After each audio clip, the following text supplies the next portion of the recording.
On est dans un territoire retiré, un territoire qui est sauvage. Je m'explique, juste son nom inspire les grands espaces. Achapouchouane, avec sa rivière en son centre, remplie d'histoires, remplie de légendes. Et l'emblème de cette région-là, l'ours noir.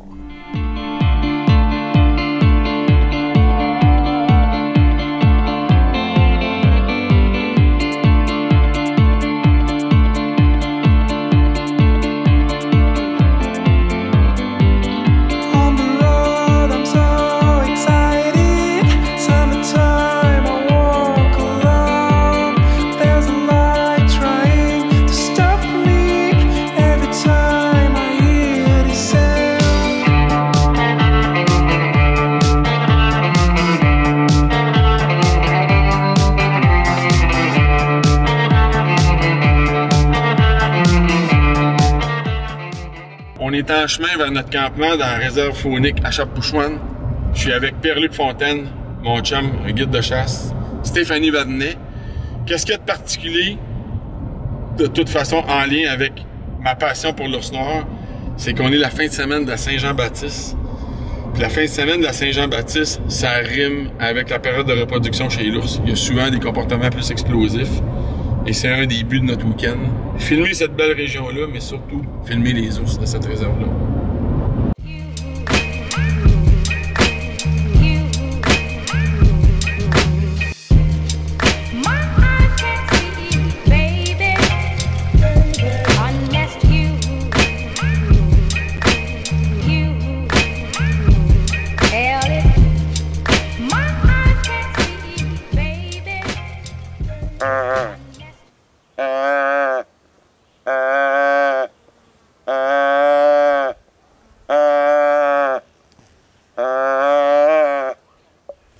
Je pratique mes calls d'ours parce que faut jamais qu'il rentre des petites brindilles là-dedans. Souvent, quand je guide, je mets un bouchon de vin, un bouchon en liège pour pas qu'il y ait juste des petites brindilles qui rentrent pour être sûr que le son soit bon. Puis je voulais le tester avant d'être dans les ours parce que des fois, on laisse rien au hasard. Fait que j'ai déjà prélevé un ours en gruntant dans une ligne électrique. Puis là, ce qu'on se rend compte, c'est qu'il y a un secteur propice qui ressemblerait au scénario que j'avais déjà fait à l'époque. On est dans le pic du Rut. Les guides de la réserve faunique nous expliquent qu'il y a une passe naturelle que les ours empruntent avant d'aller à la peau. On n'a rien à perdre, on va l'essayer, mais c'est sûr que les indices de difficulté sont là parce qu'on est à l'arc. On va faire un petit peu comme la chasse à l'orignal, m'a calé. Puis on va voir qu'est-ce qui se passe. Il y a peut-être des ours qui vont entendre, fait que là, on va voir les réactions. Si on était au début de saison, au mois de mai, début juin, on ferait pas ça.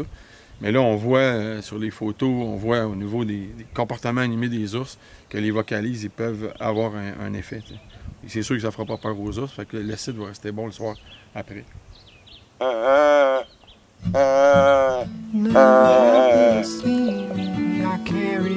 Jeune ours femelle intéressée à avoir de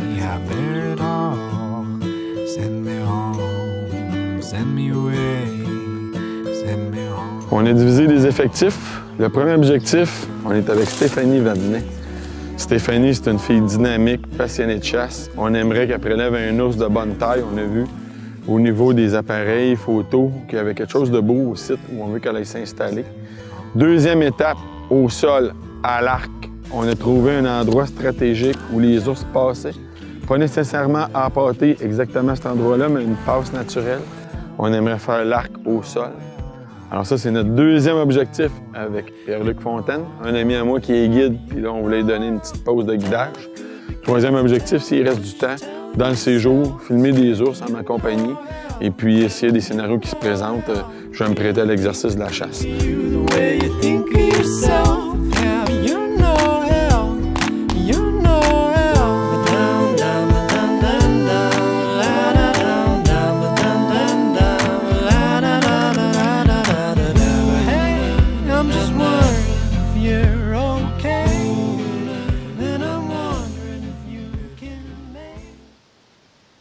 J'avais vraiment envie d'expérimenter la chasse à l'ours parce que c'est une chasse au gros gibier que j'avais jamais essayé, donc ça va être une première.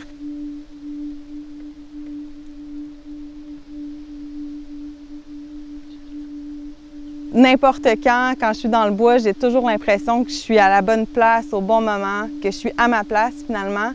c'est là que je me sens le plus en contrôle de mes émotions. La chasse au gros gibier aussi, je trouve que c'est des défis, c'est des gros défis qu'on a à relever. J'aime ça aller au bout de mes limites, puis à chaque fois que je suis dans le bois pour chasser le gros gibier, c'est sûr que je franchis mes limites, que je les repousse, puis que j'en sors grandi. Fait que pour moi, c'est toujours synonyme de moments magiques, grandioses, merveilleux, où je me sens bien, où je suis en paix, en connexion avec la nature.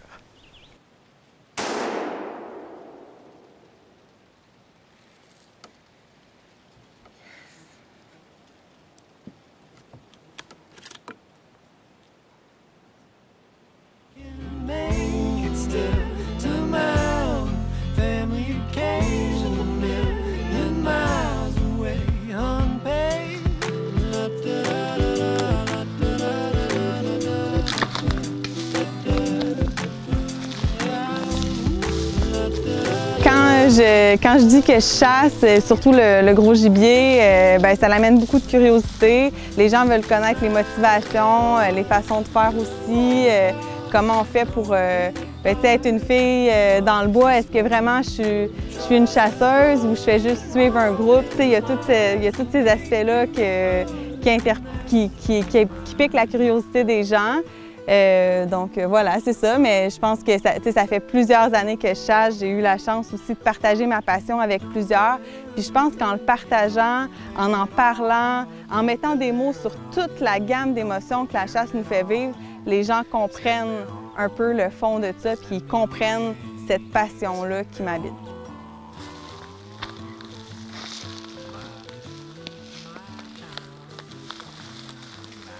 Tu l'as vu?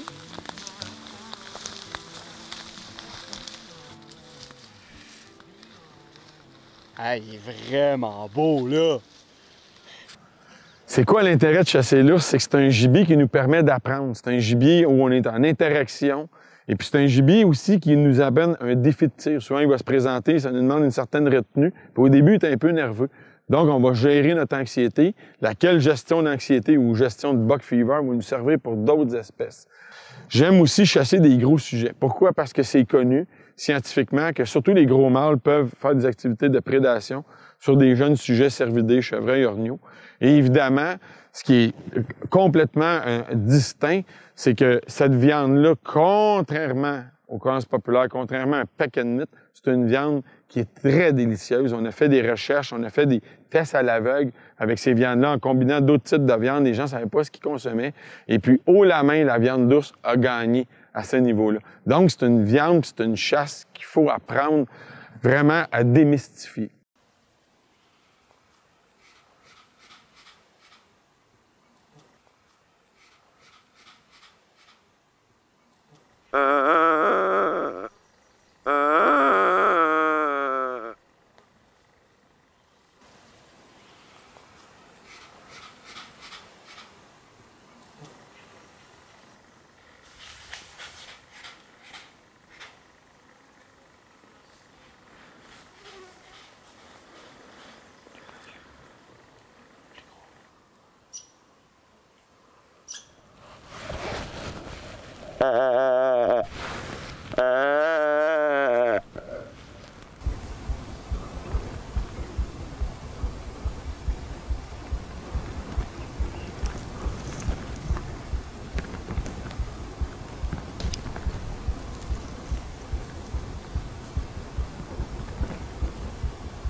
Intense au sol, là.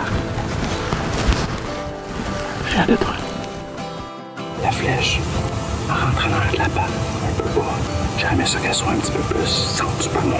On a voulu le faire à l'arc, on se disait qu'on voulait faire un os à l'arc, au sol. Puis on a fait des vocalises.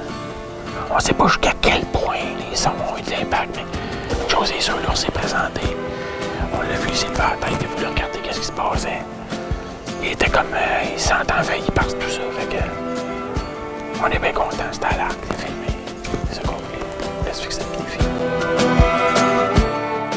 C'est le fun de coller l'orignal, mais des fois tu peux pratiquer d'autres genres de gibier, tu sais, le dindon, puis un des bons fondateurs du cadre de l'ours, dans le fond, c'est un Québécois, puis c'est Mario Pépin, il est décédé. C'est un gars pour lequel j'avais beaucoup de respect, c'était un passionné, il avait des ours en captivité, puis il est parti des grandes cales d'ours. Puis ça se cale les ours, contrairement à ce que bien du monde pense. N'importe quel expert qui travaille avec des ours, comme au Parc Omega, des places où il y a des ours en semi-liberté. Aux Zoo Saint-Félicien, c'est commun. Des bons chasseurs d'ours, ils entendent souvent des ours calés. Mais c'est vraiment par la période de reproduction que ça trouve tout son sens.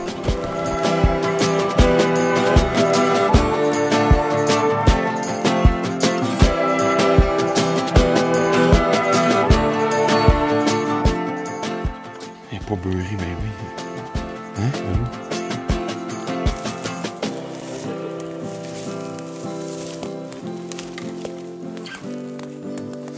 On va mettre un flag. Regarde, ça se plage de même. Check, il y en a là aussi. Ouais.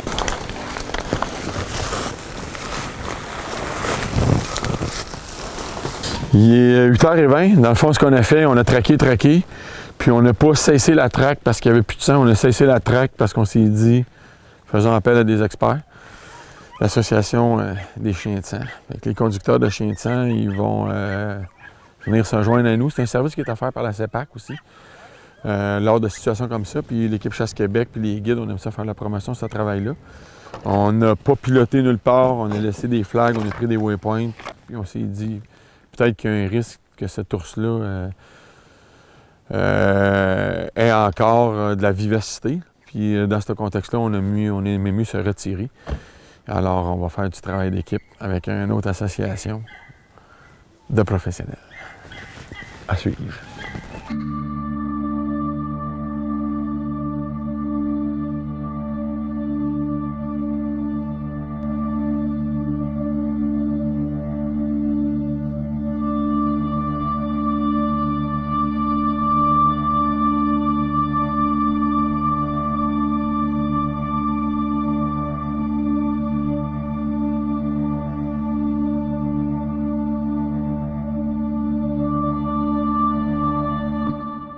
Vous avez un bon feeling selon ce que vous avez vu. Ouais. Ben, c'est parce que le comportement de l'ours milite en faveur qu'il est en fin de vie. Vous êtes d'accord? C'est indiscutable, il va mourir. Regarde! Au pied. À quelle heure vous pensez qu'on peut donner rendez-vous demain? À quelle heure, lever du soleil?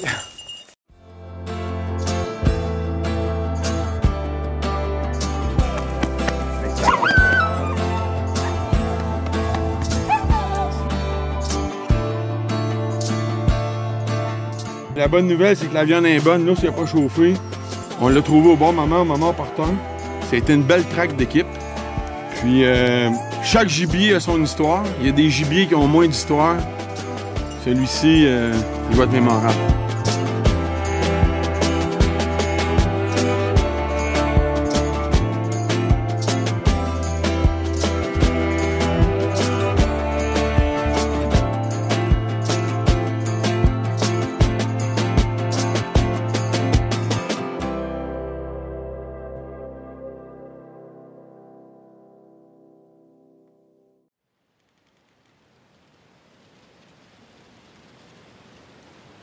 Pourquoi la chasse? Pour moi, étant un ancien militaire, j'ai fait plusieurs déploiements à l'étranger. Je travaille présentement dans des métiers d'urgence. J'ai la chance de guider. Quand je me présente en forêt, pour moi, c'est complètement une libération. C'est de rentrer en contact avec la faune. On a des magnifiques territoires aussi au Québec. Alors, quand j'ai la chance de chasser et de guider, c'est vraiment un détachement. On doit observer les moindres faits et gestes, les indices que la forêt nous donne. Les sons, le gibier nous parle, mais c'est de porter attention à tous ces petits détails-là.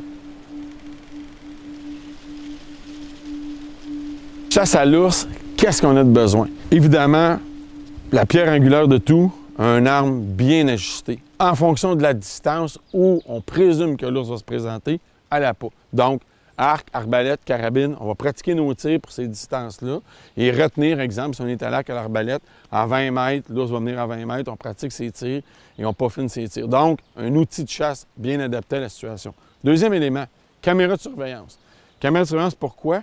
Pour savoir quelles sont les communautés d'ours présentes. Gros, moyens, petits. Des fois, il y a des mères avec des bébés, des oursons. Des fois, la mère va sortir, les bébés vont suivre. On sait qu'on va probablement pas prélever ça.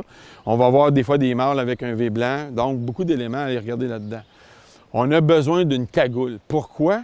Parce que les ours, quand ils arrivent à l'endroit où vous êtes embusqués, ils vont voir souvent votre silhouette. Ils ne vont pas voir votre plastron, votre ventre, mais ils vont voir votre visage.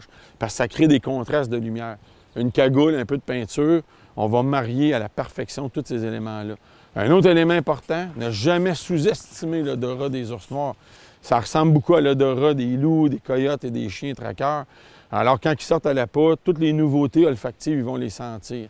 Fait que je suggère vraiment l'utilisation de sève, un vaporisateur pour camoufler ces odeurs-là, souvent du sapin baumier qui fait partie de l'habitat de l'animal ou de l'épinette. Et à ce moment-là, on va pouvoir vraiment camoufler nos odeurs. En terminant, cette chasse-là, ça fait au printemps, à l'été. Évidemment, il y a les insectes piqueurs qui sont là. Qu'est-ce que je suggère? C'est soit un habit, juste un gilet contre les moustiques, et aussi l'usage de répulsifs, là, un peu comme les thermocelles, qui vont faire en sorte qu'on va être moins agressé par les insectes piqueurs et rendre l'expérience beaucoup plus intéressante. En terminant, un appareil photo pour immortaliser ces beaux moments de chasse-là. Don't you mind people grinning in your face? You know your mother will talk about you, your sisters and your brothers too. Yes, don't care how you're trying to live, they'll talk about you still. Ooh, listen, mind. Ça fait quand même plusieurs années que je pratique le métier de guide, puis je suis quelqu'un qui aime observer évidemment la faune. J'aime beaucoup aussi voir les interactions avec les êtres humains. Je suis aussi guide naturaliste. On va amener des gens des fois en forêt observer des ours ou faire l'appel aux loups. J'ai observé, c'est pas moi qui l'invente parce qu'il y a même des termes spécifiques à ça où on parle de forêt thérapeutique. Il y a beaucoup de pays même qui ont inauguré des parcs avec des arbres, des milieux pour que les gens aillent mieux gérer leur anxiété. Notre société va rapidement, notre société va vite, puis peu de gens y échappent. Il y a des gens qui ont des métiers particulièrement exigeants, des métiers qui comportent des fonctions très spécifiques, un peu comme mon ami Pierre-Luc fait. Et puis, on les voit, les bienfaits de la nature. Tu sais, la notion de thérapie est là parce qu'on a besoin de faire le vide, on a besoin de se ressourcer. Puis rapidement, le son des rivières, on va entendre les oiseaux dans la forêt.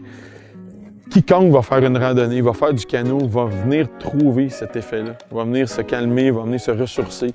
On calcule aussi qu'il y a des gens qui passent du temps en nature rapidement, vont redévelopper beaucoup de créativité. Ils vont être plus centrés sur eux-mêmes en fonction de qu'est-ce qu'ils vivent. Et puis, je crois que la chasse va même au-delà de ça, parce que la chasse exige une hyper-vigilance des sens. Et en plus de l'effet thérapeutique de temps en forêt, on a des tâches à accomplir. On a une concentration à avoir à plusieurs niveaux. Regarder, écouter et aussi faire des tirs de précision. Fait que ça l'exige qu'on se comporte d'une façon qui répond à des critères précis pour le faire comme il faut. Alors, pour moi, la chasse, que ce soit la chasse à l'ours ou peu importe les espèces, ça amène souvent les gens à sortir de leur zone de confort et à se démarquer à plusieurs niveaux. They be trying to crush you down.